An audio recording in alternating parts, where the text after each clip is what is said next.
Brazil does not defeat criminal factions because they are in the government. I agree with you, Mr. Bukele. Most honorable president of this forum, Congressman Robert Pittenger, congressmen, ambassadors, delegation chiefs, ladies and gentlemen. My name is Nikolas. I'm a Christian and a father of 2 daughters, married, of course. Before becoming the most voted congressman in Brazil, I was born and raised in a favela, and I saw up close how violence destroys a neighborhood, a city, a state, and now an entire country. And today I will speak without the filter that the media imposes. I will speak about the reality of my nation. Today in Brazil, there are 88 mapped criminal organizations operating from inside Brazilian prisons. Of these, 72 operate locally, 14 regionally, and 2 transnationally. More than half, 58%, have as their main activity the direct confrontation against the state. In other words, they no longer hide. They openly challenge the state. These factions impose rules, control territories, punish, charge taxes, and most seriously, they use terror as a form of government. 11% of the Brazilian population lives in territories under the direct influence of criminal factions. But the most alarming data comes from a study entitled Criminal Governance in Latin America. Between 50 and 60 million Brazilians, roughly 1/4 of the population, live under what is called criminal governments, an authoritarian and violent regime that decides who enters and who leaves. In other words, 1/4 of the Brazilian population lives under a government that was not elected, does not provide accountability, and does not respect the Constitution or the law. The consequences are tragic and daily. In their own system of justice, the Red Command, one of the most notorious Brazilian factions, uses several methods of torture and execution to punish misconduct, eliminate rivals, and repress residents who oppose or report their activities. Torture sections are frequently recorded and circulated in messaging groups as a warning to the community. The newest method involves both torture and corpse disposal using alligators. Yes, ladies and gentlemen, alligators. Another consequence brought by criminal factions is the warlike atmosphere and the rise in deaths caused by stray bullets. According to the Crossfire Institute, the number of stray bullets victims in Rio de Janeiro grew up by 58% in the year 2025.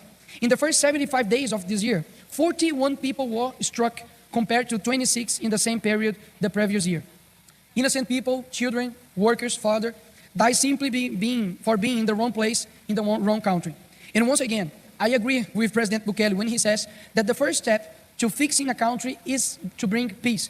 Because it's useless to have healthcare, education, and roads if you do not have security, and may end up being killed by a stray bullet on the way. And it gets worse. In the year 2024, Brazil recorded an increase of 33.8% in deaths of police officers. 170 officers were murdered, men and women who left home to protect society and returned in coffins draped with the national flag. Another 126 committed suicide, victims of psychological abandonment and the constant pressure of being treated as criminals for simply enforcing the law. But Brazil's tragedy goes beyond regional statistics. In just 2 years, there were 73,190 lives lost, all Brazilians murdered within their own territory. To give perspective, the Gaza Strip, the stage of a declared war between Israel and Hamas, 67,869 people were killed in 2 years of conflict. In other words, Brazil, with no civil war, foreign invasion, no missiles, no tanks, kills more than a war. As if the terrifying death too were not enough, in Brazil the factions also spread terror by charging fees from small business owners just to allow a store to operate. There are reports of bar owners and street vendors executed for not paying extortion. They control telecommunications, transportation, security, food, water, and even the price of the cooking gas. It's a parallel state, totalitarian, armed, and unpunished. But the real scandal is this. Such a parallel state only exists because the official state tolerates it and often funds it.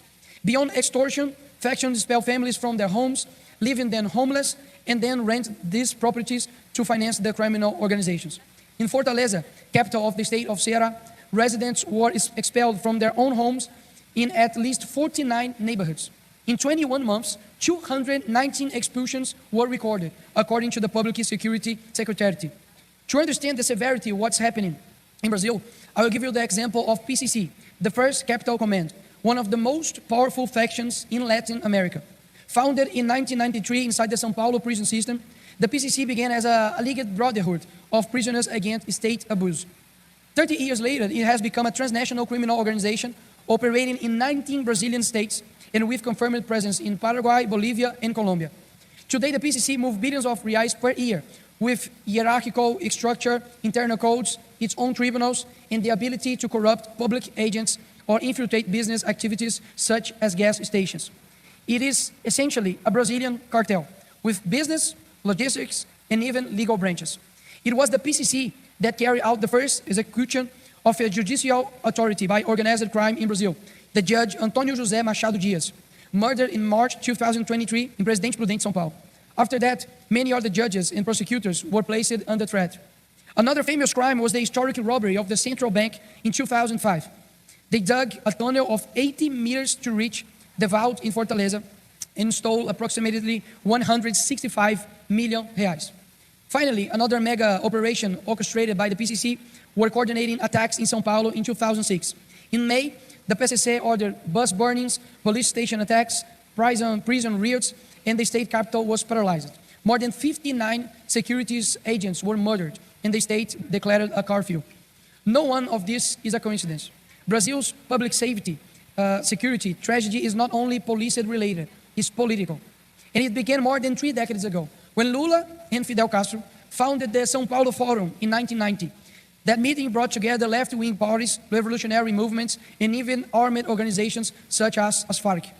Its objective was clear: reorganize the Latin American left after the collapse of the Soviet Union, replacing the weapons of socialism with a new weapon, state power. But the project never abandoned its essence, ideological infiltration and tolerance toward crime. What used to be guerrillas are now factions. What used to be revolution is now institutional capture. And little by little, the Brazilian state became hostage to the delinquents it helped create. The forum's projects penetrate prisons, elections, and eventually the justice system. It is no surprise that more than 80% of provisional inmates voted for Lula in the first round. After his victory, videos emerged of prisoners celebrating inside their cells. They know exactly who defends the narrative of criminal victimhood and police demonization. When Congress proposed classifying criminal factions as terrorist organizations, Lula government opposed it, while other Latin countries adopted the classification to fight narco-terrorism. The cruelest proof came when 4 police officers were killed in mega operation in Rio de Janeiro. The entire country mourned, except the president. Lula offered no condolences to the families of the heroes, but was quick to mourn the death of the criminals. And here, as a Brazilian in El Salvador, I sent a message to these 4 families that now is crying because they don't have their family anymore, they doesn't have their parents anymore, to say that these 4 police that were killed by the criminals, they are not the devil. It's the opposite. They are heroes, not for Brazil, but I'm sure for you guys also, into the whole world.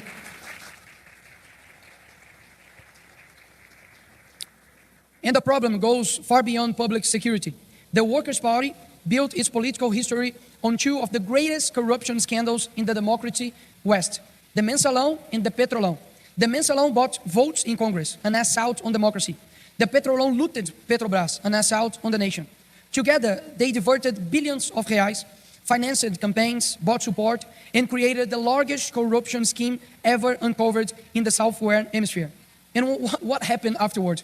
The convicted were released, the trials annulled, and the same political group returned to power with the same speeches and the same methods.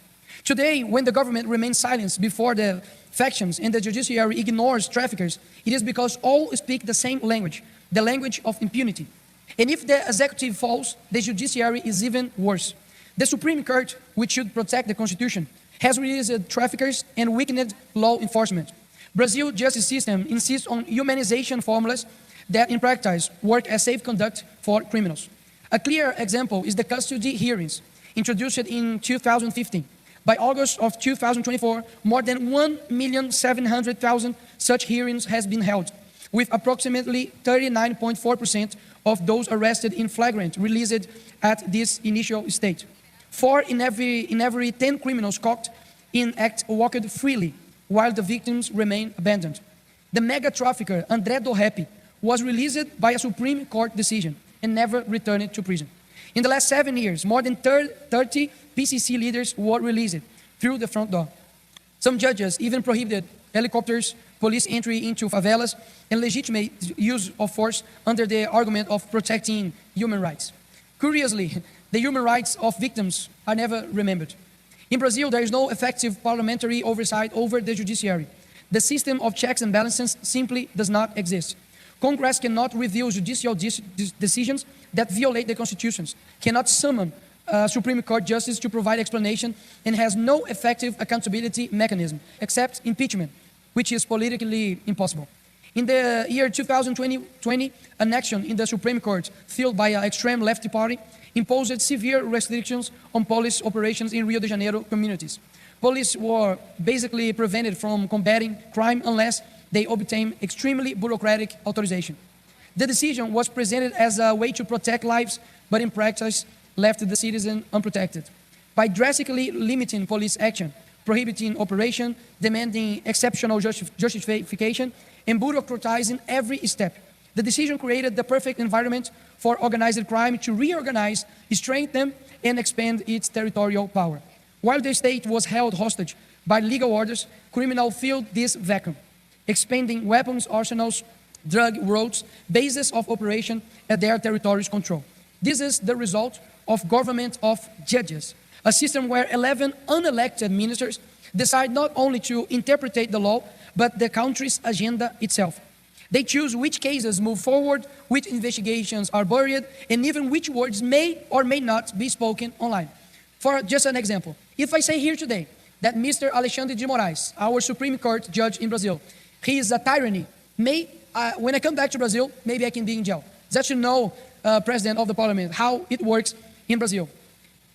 A system, they choose which cases move forward, as I said, and we are living under a new kind of censorship in groups.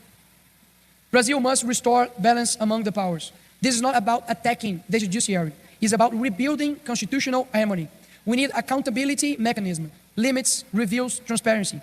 Democracy is only healthy when power is divided and supervised. Without control, power becomes corruption. El Salvador teaches us that political courage and moral leadership can transform a nation.